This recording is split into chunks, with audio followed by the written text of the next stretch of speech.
नमस्कार दोस्तों, स्वागत है आप सभी का क्रीसेंट एजुकेशन क्लासेस में। गुड मॉर्निंग सभी को। कल दोस्तों यूकेपीएससी ने अपना लेटेस्ट कैलेंडर जारी कर दिया है, जिसके माध्यम से दोस्तों इन्होंने आगे आने वाली 21 भर्तियों के परीक्षा की डेट को शेड्यूल कर दिया है।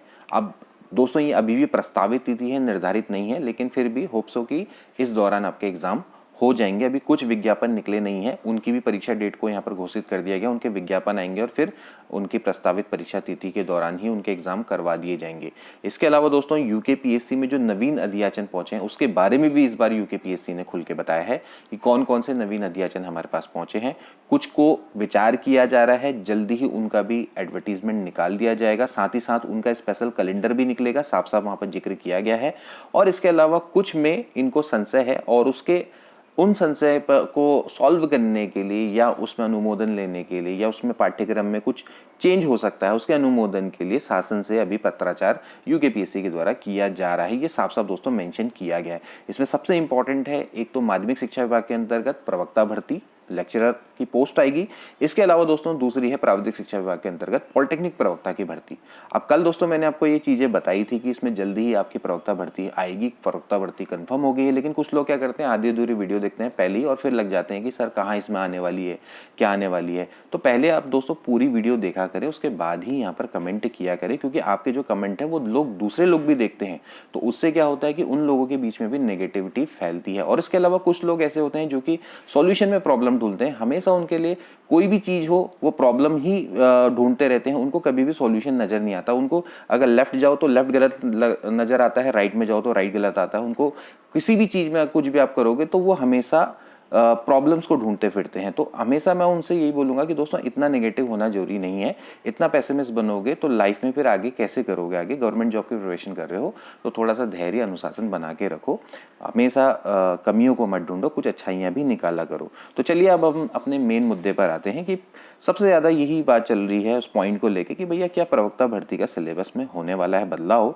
और इसके अलावा कुछ और इंपॉर्टेंट न्यूज़ भी है दोस्तों कि प्रवक्ता सेवा नियमावली में होने वाला है संशोधन, क्योंकि कल दोस्तों कैबिनेट बैठक हुई थी और यहाँ पर दोस्तों प्रवक्ता सेवा नियमावली में संशोधन को दोस्तों स्वीकृति दे दी गई है। इसके अलावा उत्तराखंड माध्यमिक शिक्षा सेवा आयोग का दोस्तों विरोध हो रहा है।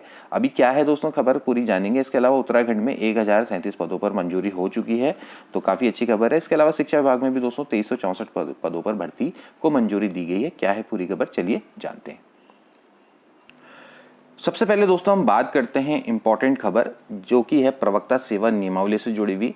प्रवक्ता के कैडर में एडवांस विज्ञान की डिग्री अब मान्य होगी। देखिए होता क्या है कि अभी उच्च शिक्षा विभाग नए नए कोर्स लेकर आ रहा है, जो कि हमारे जो पुराने चल रहे हैं कोर्स उनके समकक्ष होते हैं। जैसे कि भैया कोई ऑनर्स की डिग्री कर रहा है, कुछ कर रहा है, तो होता क्या है कि उन लोगों को एट लास्ट में क्या होता है कि आयोग के द्वारा बाहर किया जाता है अभिलेख सत्यापन के दौरान कि भैया आपकी डिग्री ये है वो है, तो समकक्ष अर्हता पूरी तरह से निर्धारित नहीं होती है, ठीक है ना।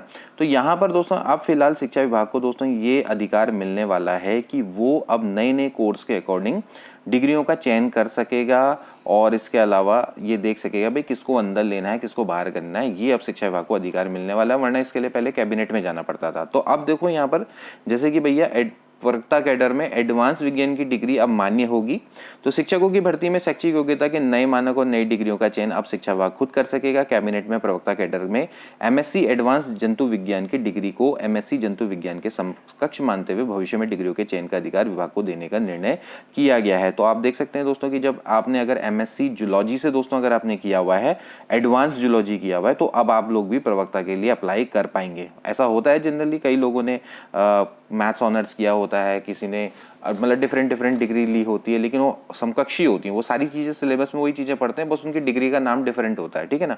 तो उनको क्या होता है कि शिक्षा विभाग के द्वारा या फिर जब वो अभिलेख सत्यापन में जाते हैं तो उस समय उनको बाहर कर दिया जाता है, क्योंकि वो कहते हैं कि भाई अब सेवा नियमावली में आपके डिग्री का जिक्र नहीं है। तो इस कारण से जो योग्य अभ्यर्थी होते हैं वो बेचारे बाहर हो जाते हैं। तो अब उनके संग भी दोस्तों कहीं ना कहीं इंसाफ होगा कि भैया हाँ हमने भी सेम चीज़ की करी है, समकक्ष डिग्रियाँ हैं, तो अब आप भी लोग अप्लाई अप्लाई कर पाएंगे और इसका अधिकार दोस्तों यहाँ पर शिक्षा विभाग को दोस्तों डायरेक्टली दे दिया गया है। तो मुख्य सचिव डॉक्टर एस एस संधू ने बताया कि विभाग की विशेष अधीनस्थ शिक्षा प्रवक्ता संवर्ग सेवा नियमावली 2023 में संशोधन के प्रस्ताव को मंजूर कर लिया है। तो इसका मतलब यह है कि अब जो प्रवक्ता संवर्ग सेवा नियमावली है इसमें दोस्तों संशोधन होने वाला है। कुछ वर्षों में उच्च शिक्षा में नए नए पाठ्यक्रम आए हैं, इससे भविष्य में भी नियमावली में बदलाव की संभावनाएं रहेंगी और संशोधन के प्रस्ताव को बार बार कैबिनेट में ना लाना पड़े, इसके लिए शिक्षा विभाग को अधिकार दिया जा रहा है। शिक्षा विभाग की कमेटी गठित कर शैक्षिक योग्यता की समीक्षा करते हुए स्वयं प्रस्ताव मंजूर कर सकेगा। ठीक है ना। तो यहाँ पर दोस्तों आप देख सकते हैं तो कुछ युवाओं ने शिक्षा विभाग के शिक्षक भर्ती के शैक्षिक योग्यता के मानों के खिलाफ हाईकोर्ट में याचिका दायर की थी। तो इस कारण से दोस्तों अब शिक्षा विभाग को दोस्तों ये अधिकार मिल गया है कि वो खुद ही अब ये डिसाइड कर लेगा कि एक कमेटी बैठाएगा कि इस पर्टिकुलर पोस्ट की क्या योग्यता होनी चाहिए और इसके अलावा कौन कौन सी समकक्ष डिग्रियों को हम एक्सेप्ट कर सकते हैं। इसके बाद दोस्तों बात करेंगे उत्तराखंड माध्यमिक शिक्षा सेवा आयोग की। आप कई लोग दोस्तों ये जानते नहीं होंगे कि उत्तराखंड माध्यमिक शिक्षा सेवा आयोग क्या है। मैं आपको बता दूं दोस्तों कि जो उत्तराखंड माध्यमिक शिक्षा सेवा आयोग है ये दोस्तों अशासकीय स्कूलों में भर्ती करने के लिए एक आयोग है जिसका प्रस्ताव दोस्तों इस समय पर बनाया जा रहा है। माध्यमिक शिक्षा जो अशासकीय स्कूल है दोस्तों वहाँ पर किस तरह से भर्ती होती है इसको सभी लोग जानते हैं, क्योंकि वहाँ का जो प्रबंधन है दोस्तों वो भर्ती कराता है। शासकीय स्कूल में देखो समान वेतन मिलता है, बिल्कुल जैसे एक सरकारी टीचर होते हैं उसके समान सारी सुविधाएं मिलती हैं। और सिलेक्शन प्रोसीजर क्या रहती है दोस्तों, ये उत्तराखंड का हर व्यक्ति जो कि इस समय पर टीचर्स बनना चाहता है वो जानता है कि वहाँ किस तरह से भर्ती प्रक्रिया चलती है। तो अब उत्तराखंड माध्यमिक शिक्षा सेवा आयोग का विरोध करना स्टार्ट कर दिया है। किसने किया होगा? ऑब्वियस सी बात है कि अशासकीय विद्यालयों में शिक्षकों और कर्मचारियों की भर्ती के लिए प्रस्तावित उत्तराखंड माध्यमिक शिक्षा सेवा आयोग और चयन बोर्ड अधिनियम का अशासकीय विद्यालयों ने विरोध कर दिया है भैया। और बुधवार को MKP में आयोजित अशासकीय विद्यालय प्रबंधक एसोसिएशन की बैठक में चेतावनी दी गई कि इसका पुरजोर विरोध किया जाएगा। एसोसिएशन के प्रदेश अध्यक्ष जितेंद्र सिंह नेगी ने कहा इस प्रस्तावित अधिनियम से प्रबंधन के अधिकारों का हनन हो रहा है। और इस अवसर पर एसोसिएशन के संरक्षक चंद्रमोहन सिंह पयाल ने कहा कि सरकार ने इसके लिए एसोसिएशन की राय तक नहीं ली, जो कि गलत है। तो आप देख सकते हैं दोस्तों कि ये लोग विरोध कर रहे हैं, इनके विरोध का आधार क्या है, किस तरह से इनकी सारी चीज़ों को एक्सेप्ट किया जाता है, मुझे समझ नहीं आता है कि अगर एक उत्तराखंड माध्यमिक शिक्षा सेवा आयोग के माध्यम से अगर एक योग्य अभ्यर्थी अगर भर्ती होकर आते हैं और उनका चयन होता है तो उसमें किसी को क्या प्रॉब्लम हो सकती है।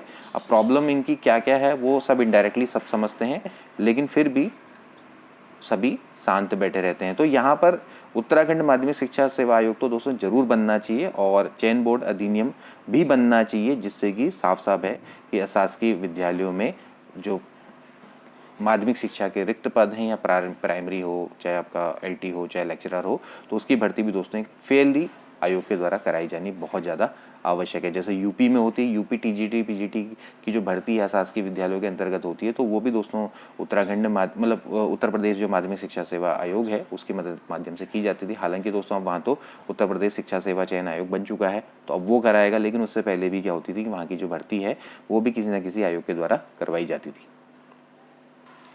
इसके अलावा दोस्तों एक और खुशखबरी है, उत्तराखंड में अब जूनियर इंजीनियरों की भर्ती होगी। 1037 पदों पर दोस्तों ये भर्ती आने वाली है। इसका दोस्तों GO दोस्तों फिलहाल अभी जारी हो चुका है, मतलब ये परीक्षा का प्रस्ताव दोस्तों अभी आ चुका है। तो यहाँ पर आप देख सकते हैं कि बेरोजगार डिप्लोमाधारी युवाओं के लिए बड़ी खुशखबरी है। राज्य सरकार ने 11 महकमों में कनिष्ठ अभियंता JEE के 1037 पदों पर भर्ती की मंजूरी दोस्तों फिलहाल यहाँ पर मिल चुकी है। तो यहाँ पर आप देख सकते हैं शहरी विकास विभाग में 32 हैं, लोक निर्माण विभाग में 252 है, बड़ी भर्ती है दोस्तों। सिंचाई विभाग में 138, आवास में 140, ग्रामीण निर्माण में 201, तो बड़ी अच्छी खासी दोस्तों भर्ती 1037। पहले दोस्तों 700 पदों पर भर्ती निकली थी, फिर वो बाद में निरस्त हो गई थी, उसके बाद 300 पद इसमें और जुड़ गए, तो तकरीबन दोस्तों 1037 पदों पर दोस्तों भर्तियाँ आने वाली है। तो जो इस समय पर पॉलिटेक्निक जिन्होंने किया हुआ है उनके लिए तो दोस्तों एक बहुत अच्छी खबर निकल कर आ रही है।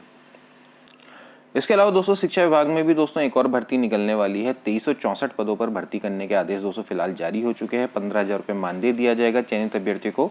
दोस्तों ये निकली है चतुर्थ श्रेणी कर्मचारियों की और 2364 पदों पर दोस्तों भर्ती अब स्टार्ट हो जाएगी। और इसमें दोस्तों ये जरूरी नहीं है कि आप उपनल से हो या फिर PRD से हो, किसी से भी आप दोस्तों यहाँ पर अप्लाई कर पाएंगे। 15,000 रुपये प्रति माह का वेतन यहाँ पर दिया जाएगा। तो ये दोस्तों अगर आपके आसपास दोस्तों कोई जो लोग हैं जो कि बेरोजगार हैं उनको जरूर शेयर करें। अगर आप शिक्षक हैं तब तो आप नहीं अप्लाई करेंगे, लेकिन डेफिनेटली आप दूसरों को जरूर ये शेयर कर सकते हैं। तो फिलहाल अभी दोस्तों यहाँ पर 64 पदों पर दोस्तों भर्ती को शुरू करने का निर्णय लिया गया है। ये सारी चीज़ें हम दोस्तों अपने टेलीग्राम में डाल देंगे, इसका जियो भी है और जितने पदों के ब्यौरा है वो सारा का सारा मैं डाल दूंगा, इसको मैं दिखा दूंगा। इसके अलावा जो जेई है उसका भी मैं आपको डाल दूंगा, लिंक हमारे अबाउट सेक्शन में अवेलेबल रहता है, वहाँ से आप हमारे टेलीग्राम चैनल को ज्वाइन कर सकते हैं। ये दोस्तों आप देख सकते हैं ये आदेश है, प्रेषक हैं रविनाथ रमन सचिव, और इनके द्वारा दोस्तों ये चतुर्थ श्रेणी कर्मचारियों के रिक्त पदों को आउटसोर्स के पदों में परिवर्तित किए जाने के संबंध में। तो यहाँ पर आप देख सकते हैं कार्यालय का नाम है, यहाँ पर दिए गए हैं कि भाई कितने पद आपके निकलेंगे। कुल मिला के 2364 पद है। तो यहाँ पर प्रत्येक पद का दोस्तों यहाँ पर ब्यौरा दिया गया है कि कहाँ पर कितने पद दोस्तों यहाँ पर निकलेंगे, और साफ साफ लिखा है कि 1000 छात्र संख्या से प्रत्येक इंटर कॉलेज में दोस्तों आपके देखा जाए तो परिचालक का पद होंगे 2 और इसी ना इस तरह से दोस्तों यहाँ पर कुल मिला के पदों की संख्या यहाँ पर दी गई है, और इस हिसाब से यहाँ पर अभी पद निकाले जाएंगे। अब बात करेंगे दोस्तों लोक सेवा आयोग के द्वारा दोस्तों जो कैलेंडर घोषित किया गया था, इस कैलेंडर के माध्यम से दोस्तों इन्होंने परीक्षा डेट घोषित की है और आने वाले एग्जाम्स की। अभी वो प्रस्तावित है, अभी मैं फिर से बोलूँगा क्योंकि वो अभी तक निर्धारित नहीं है। तो इसमें दोस्तों शासन को पत्र भेजा है 19 अध्याचनों के लिए।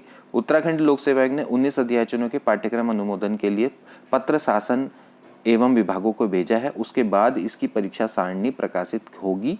इसमें जैसे वन विभाग में स्केलर का पद है, फॉरेस्ट रेंजर का पद है, भूत एवं खनिकर्म इकाई उद्योग निदेशालय में प्राविधिक सहायक है, ठीक है ना, अग्निशमन अधिकारी है, उसके अलावा पुलिस एसआई का पद है, ठीक है, लोक निर्माण विभाग में सहायक वास्तुविद का पद है, ठीक है, विभिन्न विभागों में व्यक्तिक सहायक है, कृषि पशुपालन उद्यान विभाग में सहायक मशरूम विकास अधिकारी, श्रम परिवर्तन अधिकारी, ठीक है। और इसके अलावा दोस्तों आप यहाँ पर देख सकते हैं कि माध्यमिक शिक्षा विभाग में प्रवक्ता, ठीक है, और खाद्य सुरक्षा अधिकारी के पद यहाँ पर शामिल है। तो यहाँ पर साफ साफ यहाँ पर लिखा गया है कि पाठ्यक्रमों के अनुमोदन के लिए, ठीक है। इसके अलावा 9 परीक्षा है, उनकी सारणी बाद में आएगी। जैसे कौन कौन है, प्राविधिक शिक्षा विभाग के अंतर्गत प्रवक्ता है, लोक निर्माण में आपका सहायक शोध अधिकारी है, सचिवालय प्रशासन, लोक सेवा आयोग के अपर निजी सचिव, ठीक है।